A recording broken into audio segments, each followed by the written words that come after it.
GHMC council సమావేశంలో గందరగోళం నెలకొంది. దారు స్థలంలో వార్డుల విభజన చేశారంటూ బీజేపీ కార్పొరేటర్లు పెద్ద ఎత్తున ఆందోళనకు దిగారు.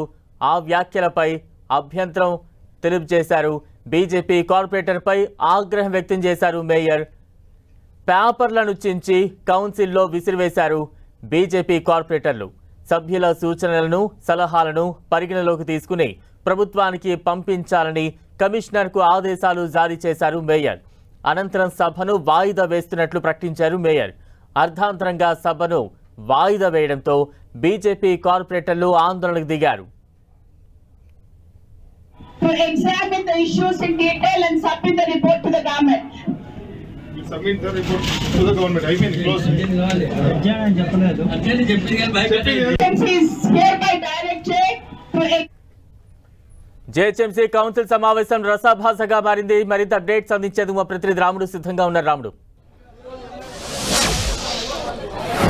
ఎస్ బలరాం, ఉదయం నుంచి నార్మల్గా సాగినటువంటి కౌన్సిల్ సమావేశం ఒక్కసారిగా గందరగోళం నెలకొంది. బీజేపీ సభ్యుడు ఎంఐఎం దారుస్థలంలో ఈ వార్డుల విభజన జరిగిందని చేసినటువంటి వ్యాఖ్యలపైన తీవ్ర ఆగ్రహం వ్యక్తం చేశారు మేయర్. ఆ తర్వాత వాదోపవాదాలు జరిగాయి. ఆ తర్వాత వారికి సంబంధించినటువంటి వార్డుల విభజనకు సంబంధించినటువంటి దాంట్లో పూర్తి వివరాలన్నింటినీ కూడా కలెక్ట్ చేసి ప్రభుత్వానికి పంపాలంటూ మేయర్ ఒకవైపు చెప్తూ సభను వాయిదా చేసింది. వంగ మధుసూదన్ రెడ్డి ఉన్నారు. సార్, సభ ఉదయం నుంచి సజావుగా జరిగింది, ఎందుకు ఒక్కసారిగా వాయిదా పడింది? భారతీయ జనతా పార్టీ మాట్లాడుతున్న ప్రతిసారి ఎంఐఎం సభ్యులు అడ్డుకోవడం జరిగింది. మేము ఒకటే చెప్పినాం, ఇక్కడ మాది ఒకటే భారతీయ జనతా పార్టీ ప్రశ్న.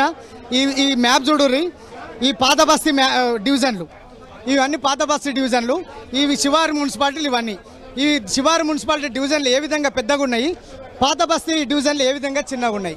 అంటే 15-20 వేల ఓట్లకు గతంలో టీఆర్ఎస్ చేసిన తప్పిదమే మళ్ళీ కాంగ్రెస్ పార్టీ స్ఫూర్తిగా తీసుకొని పనిచేస్తున్నది. మేము కూడా మా డివిజన్లు కూడా పెంచి డివిజన్లుగా పాత బస్తీలు ఏ విధంగా అయితే చేసిరో శివారు మున్సిపాలిటీకి అదే విధంగా డివిజన్లు పెంచి డీలిమిటేషన్ చేసి ఎన్నికలకు పోవాలని చెప్పి భారతీయ జనతా పార్టీ కార్పొరేటర్గా మేము డిమాండ్ చేస్తే ప్రతిసారి కూడా ఎంఐఎం కార్పొరేటర్లు కాంగ్రెస్ పార్టీలు కలిసి మా నోర్లు నొక్కే ప్రయత్నంలో భాగంగా నొప్పించినందుకు దారుస్థలం, గాంధీ భవన్ రెండు కలిసి డివిజన్ ఆక్రమించుకొని మళ్ళీ మేయర్ తప్పుడు దారిలో మేయర్ పదవిని అధిష్ఠించామని చూస్తున్నాం. దీన్ని భారతీయ జనతా పార్టీ ఖండిస్తున్నది. దీన్ని ప్రజల్లోకి తీసుకెళ్తామని చెప్పగానే మేయర్ గారు లేచి వెళ్ళిపోవడం జరిగింది. మేడం, అంటే ప్రధానంగా మీ డివిజన్కు సంబంధించి ఏ అంశాలు చెప్పారు? ఇప్పుడు ఇంత గందరగోళ పరిస్థితులు ఎందుకు వచ్చాయి? ఫస్ట్ ఆఫ్ ఆల్, ఇంత గందరగోళ పరిస్థితికి పొద్దున మా కమిషనర్ గారు ఒకటే చెప్పిండ్రు, ఇందుకు ఇంత హడావుడిగా చేసిండ్రు అంటే 31 డిసెంబర్కి 31 డిసెంబర్కి డెడ్ లైన్ ఉంది, సెన్సస్ ఫ్రీజింగ్ ఉన్నాయి కాబట్టి మేము చేయాల్సి వచ్చిందంటే గవర్నమెంట్ ఆఫ్ ఇండియా 8 నెలలు అయిపోయింది వీళ్ళకి నోటిఫికేషన్స్ ఇచ్చి. ఈ 8 నెలల నుండి మొదలు ఉండి కేవలం లాస్ట్ వీక్లో వీళ్ళు 4 గోడల మధ్యలో కూర్చొని ఒక గూగుల్ మ్యాప్స్లోనే కేవలం డీలిమిటేషన్స్, ఇంత పెద్ద చారిత్రాత్మక డిసిషన్ వాళ్ళు 4 గోడల మధ్యలో కేవలం ఎవ్వరు పబ్లిక్ ఒపీనియన్ లేకుండా, public representatives all party opinions లేకుండా వాళ్ళు చేయడం ఫస్ట్ ఆఫ్ ఆల్ చాలా తప్పు. అసలు ఈ డీలిమిటేషన్స్ కూడా ఏ ప్రతిపాదికన చేసినని మేము అడుగుతున్నాం. పాపులేషన్ ని పరిగణనలోకి తీసుకున్నారా, జాగ్రఫికల్ ఏరియాలో పరిగణన తీసుకున్నారా అర్థం అవ్వట్లేదు. ఎందుకంటే ఇది చూస్తున్నట్టయితే కాంగ్రెస్ గవర్నమెంట్ మజ్లిస్ పార్టీ కొమ్ము కాయడం కోసమే, వాళ్ళ తొత్తు వాళ్ళ పాట వాడని కోసమే డివిజన్స్ ని విభజించిండ్రు. అండ్ ఎంఐఎం వాళ్ళ పార్టీలు గెలవడానికి ఓన్లీ 18,000 20,000 డివిజన్స్ వాళ్ళకి. ఆర్కేపురం కార్పొరేటర్ ఉన్నారు. మేడం, ఉదయం నుంచి సభ చాలా సజావుగా జరిగింది. చాలా మంది మీరు అందరు కూడా మీ అభిప్రాయాలు చెప్పారు. ఏంటి ఒక్కసారిగా సభలో గందరగోళం నెలకొనడానికి కారణం ఏంటి? ఏదైతే ఈరోజు డీలిమిటేషన్లో 300 డివిజన్లు చేయడం జరిగిందో దాంట్లో అందరి సమస్యలు చెప్పాల్సిందిగా ఈరోజు సభను ఏర్పాటు చేశారు. మా సభల గురించి చెబుతుంటే ఏదైతే సమస్యలు వస్తున్నాయో, రేపు ఓటు బ్యాంక్ ఏదైతే దెబ్బతింటుందో, జీవన వ్యవస్థ దెబ్బతింటుందని మాట్లాడడం జరిగింది. దానికి వ్యతిరేకంగా ఇవాళ మనము ఎంఐఎంకి మద్దతు ఇస్తున్నారు అని చెప్పి బీజేపీ కార్పొరేటర్ గారు మాట్లాడడంతో గొడవ జరుగుతున్నది. వాళ్ళు ఒక మ్యాప్ ఇచ్చారు, ఆ మ్యాప్ ఎక్కడ మనకు లిమిటేషన్స్లో లేదు.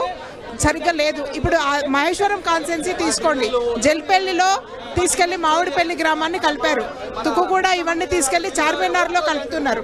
సో ఇవన్నీ చార్మినార్లో కలిపితే ఈ పబ్లిక్ అంతా ఎక్కడ పోయి పని చేసుకోవాలి? వాళ్ళని తీసుకొచ్చి ఇటు మహేశ్వరం కాన్స్టెన్సీలో కలపాల్సిందిగా మేము కోరుకుంటున్నాం. కార్పొరేటర్ ఉన్నారు సార్, ఏంటి ప్రధానంగా మీ ప్రాంతానికి సంబంధించి గోషామాల్ కానీ ఈ ప్రాంతంలో ఎట్లా విభజనకు సంబంధించినటువంటి అంశాలు ఏం గుర్తించారు మీరు నిబంధనలకు విరుద్ధంగా జరిగినాయి? గోషామాల్ కాన్స్టిట్యున్సీ నుంచి మంగళ డివిజన్ నుంచి కొన్ని ఓట్లు తీసుకొని అదే ఓల్డ్ సబ్జీ మండి మరియు దత్తాత్రేయ నగర్ డివిజన్ తీసుకొని ఒక డివిజన్ చేయడం జరిగింది. కార్వాన్ కాన్స్టిట్యున్సీలో 3 డివిజన్లు పెంచి ఎంఐఎంకు తొత్తుగా పనిచేస్తున్నటువంటి ప్రభుత్వం అనేది ఇక్కడ కనబడుతున్నది. ఎంఐఎం ఏ విధంగా చెప్తే ఆ విధంగా డిజైనింగ్ చేయడం జరిగింది. డివిజన్లన్నీ ఎంఐఎం గెలిచే విధంగా చేసుకోవడం జరిగింది. అన్ని దారుసలాంలో కూర్చొని చేయడం జరిగింది. దీన్ని మేము తీవ్రంగా ఖండిస్తున్నాము. ప్రభుత్వం ఒకసారి ఇలాంటివన్నీ దృష్టిలో పెట్టుకొని పనిచేయాలని, ప్రజలకు అభివృద్ధి జరిగే విధంగా డివిజన్లు తీర్చిదిద్దాలని మేము ప్రభుత్వంతో కోరుతున్నామన్న. ఇది మనం చూడొచ్చు, అందరు కూడా ఒక్కసారిగా గందరగోళం నెలకొంది. అందరు ఇక్కడికి రావడం జరిగింది. ప్రధానంగా గ్రేటర్ పరిధిలో ఉండేటువంటి వార్డుల విభజన పైన మాత్రం ఒక గందరగోళ పరిస్థితులు అయితే నెలకొన్నటువంటి అవకాశం ఉంది. ముఖ్యంగా హైదరాబాద్ సిటీలో చాలా ప్రాంతాలకు సంబంధించి వార్డుల విభజన అంశంలో ఒక క్లారిటీ లేదు. ప్రధానంగా వాటికి సంబంధించినటువంటి జనాభా కానీ అదేవిధంగా ఆ ప్రాతినిధ్యం ఆ ప్లేస్ కానీ కార్పొరేటర్ శ్రవణ్ ఉన్నారు. ఏంటి సార్ ఇంత గందరగోళం నెలకొనడానికి కారణం ఏంటి? ఇది దాదాపు సగం తెలంగాణకి సంబంధించినటువంటి భవిష్యత్ తరాలకు సంబంధించినటువంటి అంశము. దీనిపైన ఒక సమగ్ర ప్రణాళిక రాష్ట్ర ప్రభుత్వము రూపొందించి అది మా ముందు పెట్టాలి, చర్చ చేయాలి. దానిపైన మేము అడుగుతున్నాం. మేము ఒకటే అడుగుతున్నాం, అసలు నగరాన్ని అభివృద్ధి చేయడానికి, మెరుగైన పౌర సేవలు అందించడానికి మీకున్నటువంటి ప్రణాళిక ఏంది? ఎన్ని కార్పొరేషన్ చేస్తారు, ఎన్ని బౌండరీస్ ఉన్నాయి, ఇప్పుడు ఏ విధంగా ఏ బేస్ మీద చేసిర్రు, మీకున్నటువంటి రికమెండేషన్ రిపోర్ట్ ఏంది, అసలు ఈచ్ డివిజన్లో ఎన్ని ఓట్లు ఉన్నాయి, ఎంతమంది పాపులేషన్ ఉన్నారు, వాటి మ్యాప్స్ ఏంది, ఈ డేటా ఏది లేకుండా రోజు కౌన్సిల్లో అయిన అధికారులు చెప్పారా ఒక డివిజన్ కు సంబంధించి ఎంతమంది జనాలు ఉన్నారు, ఎంతమంది ఓటర్లను ప్రాతిపదికగా తీసుకున్నారు, మరొక డివిజన్ లో ఎంతమందిని తీసుకున్నారు, లేదంటే మీరు క్షేత్రస్థాయిలో చూసినప్పుడు ఎంత గమనించారు దాన్ని? ఇది చాలా క్లియర్ గా 17,000 18,000 ఒక డివిజన్ లో ఉంటే 55,000 60,000 కూడా ఒక డివిజన్లు ఉన్నాయి. ఇంత వ్యత్యాసము చట్ట ప్రకారం ఉండడానికి వీలు లేదు. కేవలం ఓల్డ్ సిటీలో కొన్ని డివిజన్స్ ని వాటి ఓల్డ్ సిటీని లబ్ధి చేకూర్చడం కోసం ఓల్డ్ డివిజన్ లో ఉన్నటువంటి ప్రజలు వాళ్ళకి లబ్ధి చేకూర్చడం కోసం ఈ రోజు